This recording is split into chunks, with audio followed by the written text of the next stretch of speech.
Hey there, I want to talk to you today about chicken marsala. We're going to cook this chicken. It's a very quick recipe. It doesn't take but a few minutes, but given that it's a sauteed item, mise en place is really key. So we've gathered all of our ingredients. I'm going to show you what we have here. So I've got my pan conditioning here. I've got my chicken right here that's marinating, and just a little bit of, this is actually Dale's seasoning. Got some seasoned flour here. If I can get this without touching it.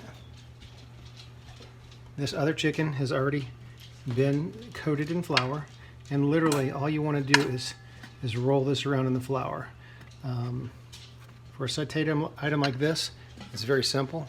All we want to do is just get a light coating on there. So I've gathered my other mise en place. I've got my, after I've cooked this, or what I'm going to do is actually going to take this, I'm going to put it into my pan with a little bit of oil. This is regular vegetable oil. I can use that or clarified butter. In the book it talks about clarified butter. I'm going to brown it on both sides at a medium to high heat, and then I'm going to remove it from my pan. I've got a landing pad here. I'm going to put that in, and while that's resting, I'll clean out the fat in the pan, and then I will saute off in a little bit more of butter. I'll saute off my I don't have shallots, which the recipe calls for, but I got some leeks and some garlic, some mushrooms and some fresh thyme. The book calls for a demi-glace or a jus de voliere. I don't anticipate that many of you would have that at home. We can use that, but what I've done is I've just reduced some chicken stock down, and I've also taken a little bit of chicken stock and I've made a slurry out of that right here with some cornstarch. So I'm going to utilize that, and that's the stuff that I think that you might have at home. If you have just chicken stock, I would just use that, do a little slurry. I wouldn't reduce down the chicken base if that's what you have. So let's go ahead and see how fast we can do this. Make this work out real fast. All right, so turn my heat up. Get my fat in the pan. How much fat do you want to put in? Enough to coat the bottom of the pan. All right. When I'm looking at that pan, what I want is to see a ripple going across that pan, a little bit of a shimmer. That occurs just before the pan starts to smoke a little bit. That's the perfect sauteing temperature. So when I go to add these items in, what I always want to do is either tip the pan back, roll the pan back, the fat back, and then drop my product in, or tip it forward and lay it out. What I always like to do is to lay it forward so I don't ever splash it towards myself. So since I'm filming this and I don't want to touch anything, normally I grab this with my fingers. I'm going to go ahead and use this fork here. Generally, if you've breaded these ahead of time at all, you'll have to roll around the flour a little bit more. You always want to put presentation side down first. That's the prettier side. So my pan is just about the right temperature.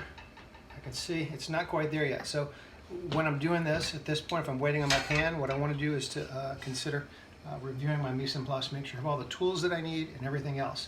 So I've got a slotted spatula, which is okay for turning. Sometimes we have a hard time when flipping things. So I'll give you an option. You can also use a pair of tongs. This is my preference right here. It's a pair of tongs. So I'll go ahead and take these items that are breaded already, and I'm going to go ahead and slip these in, tip the pan up, lay it down away from me. You can see and hear the noise that it's making as I put that in there. Okay, so this is actually 2 chicken breasts that are cut up into portion-sized pieces. I would encourage you to cut them down into smaller pieces. If you even need to take those and pound them out a little bit thinner so that they're consistent in size, I did not pound these. All I did was to cut them into medallions, and I'm going to lay these out. So that's about it. So usually I want to go through and get the larger pieces and lay them out first, and go in with my smaller pieces. It's looking like I might have a full pan before I can get everything in here. So I'll just lay in what fits nicely, and we'll go from there.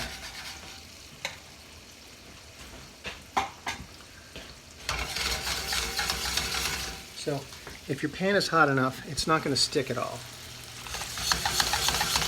It's also important that you have a nice heat, because people talk a lot about the sear on something. Now this is not really a seared item. What this is just something that gets some golden brown color into the Maillard process. That's the caramelization of the product and the amino acids that are in there. Let's just say we're going to brown it a little bit. It makes it taste better. So I'm going to leave that on there. I'm going to let it go till I can actually see the coloring around the edges of this, and then once I start to see the coloring around the edges, then I'll go ahead and I'll turn those over. Something that is important is that in your pan, depending upon your burner as well, you might have some hot spots there. So it's important to move that around a little bit. I would encourage you not to handle it too much, because any piercing of that will release some juices, and we don't have to handle this too much. So I can kind of move it around like this. I'm going to shake it like this, or I could take this and I can kind of move them around some. So whatever it is that works best for you. So as I go to look at these, I want to kind of lift it back and consider the order in which I put these in here, because normally the one that I put in first is going to be the first one that I'm going to turn. So I started out over here, so I'll take a look there. Not quite there yet. I'm looking for a golden brown color, but once I get that color on that one side, I'm going to go ahead and turn those over, and they'll be really close to being done once they get colored all the way around. I can temp that out, bring it up to a temperature of 165, given that it's poultry, or I can take those, slip them into the oven as I finish my sauce up, and that's actually what I'm going to do. I'm going to get color on both sides, take it out of the pan, put it into the oven so it can finish off. In the meantime, I'll finish my sauce up, which goes very, very quickly. So now I've got good color. I'm going to start with my first breast here. Flip that over. You see that golden brown color I've got there? Flip these up, and I always want to flip away from me, again, so I don't splash back towards myself.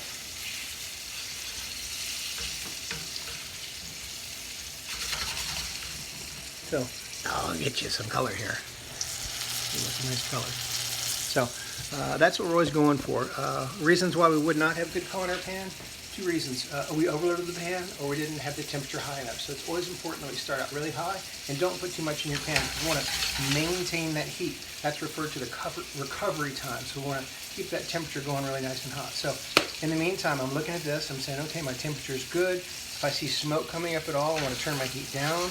I'm not going to do that just yet, because I don't see any smoke coming down at all. So I'm just looking at it. I'm hearing it. Sauté, that's the French word that means to jump. So I hear it and I see it. That's always really important when you're sautéing, that you want to see that action as well. Mise en place is really key, so I've got everything else I need to make this happen. All right, I'm going to go ahead and put this on a plate that I have some starch and some veg with, and so once we're done with this, I'll put it on the plate and I'll show you how it looks when it's finished. So looking pretty close here. It's really a quick dish, so a little bit more color here. Once we get to our finished color point, we'll go ahead and put that in our pan and slip that into the oven just for a couple of minutes as we're finishing up this dish and finishing our sauce out. So very simple.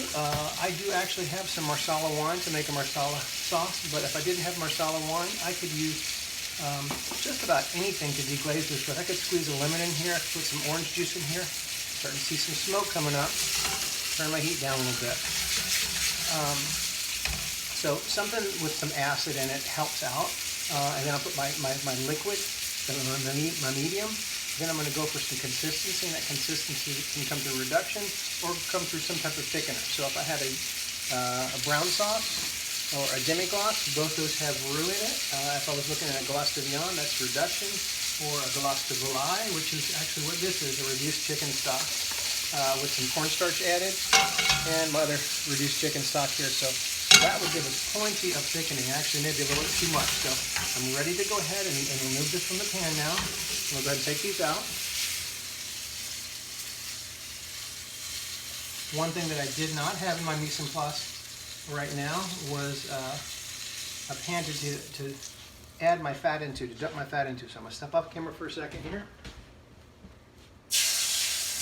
I'm going to wipe that out. What I do want to do is, if I have any residual fat in here, go ahead and wipe that out. And what I will do at this point is I will take a little bit of butter and I'll add that back in there. And that butter, I want to saute off my remaining ingredients. I don't want this to be too hot now. So we'll do this. I'll take my mushrooms and my leeks.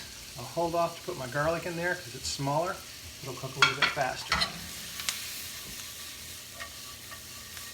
So at this point, I have my salt and pepper. I can go ahead and season the ingredients I've added in.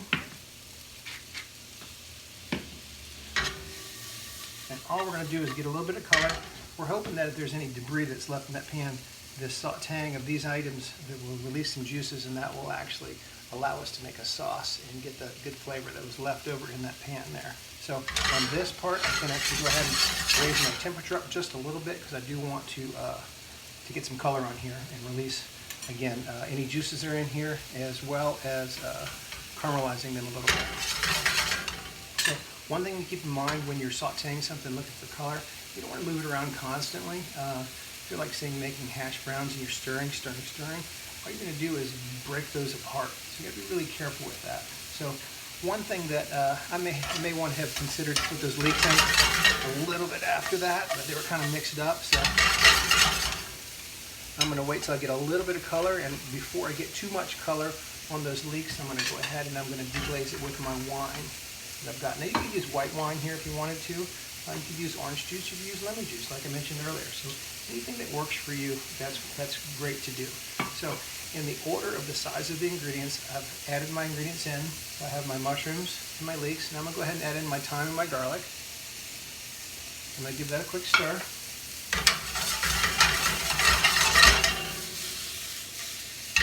You can stir this the whole time. You don't have to be shaking the pan around. It looks pretty cool, but it's not really necessary. But it is necessary to move that around so it doesn't burn. So I'm going to go ahead and add my wine. One thing important is always do it away from the flame, because if it flames up, when it flames up, it's not going to do it at the fire. Okay, so a little bit of fire. Fire! So now I'm going to do stock. I'm going to go ahead and add some water to rinse that off.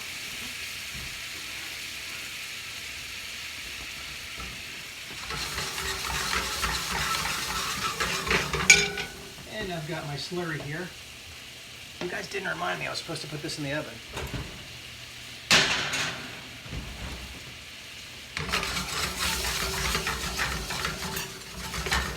So I've got my slurry.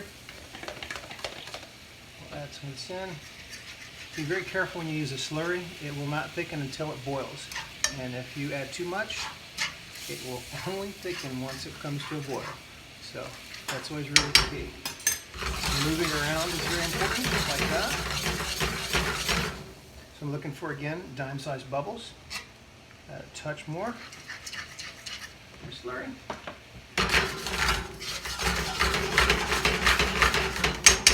And at this point, once I get my simmer all the way across, and I can see the bubbles going all the way across, that's when I want to add my butter to finish this with. So, see where we are. We're getting really close here. Okay. I'm going to go ahead and add my butter in. Now when we do this, we do not want to let it sit. We can move it. I can stir it with my fork, shake the pan, and whatever you want to do, you're going to keep that moving. That's the most important thing. This is the monte au beurre. Finishing with butter, mounting with butter. Very important part of making sauces is the finishing of the sauce. So not only are we finishing it with butter, but we're also going to adjust the consistency, which we've done with our liaison.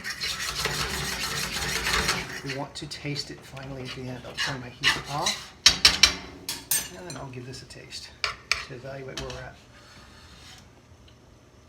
Touch of salt.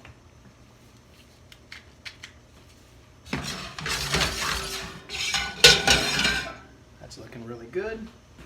Go ahead and get my chicken out of the oven.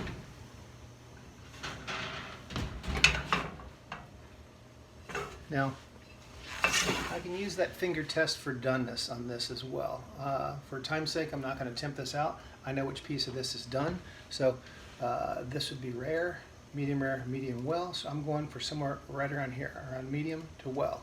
So this piece that I've got right here is the one that I want. So I'm going to go ahead and get my chicken out.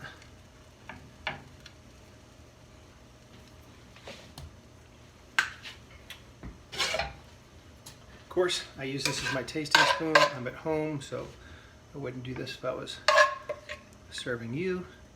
But given that I'm serving me, I will.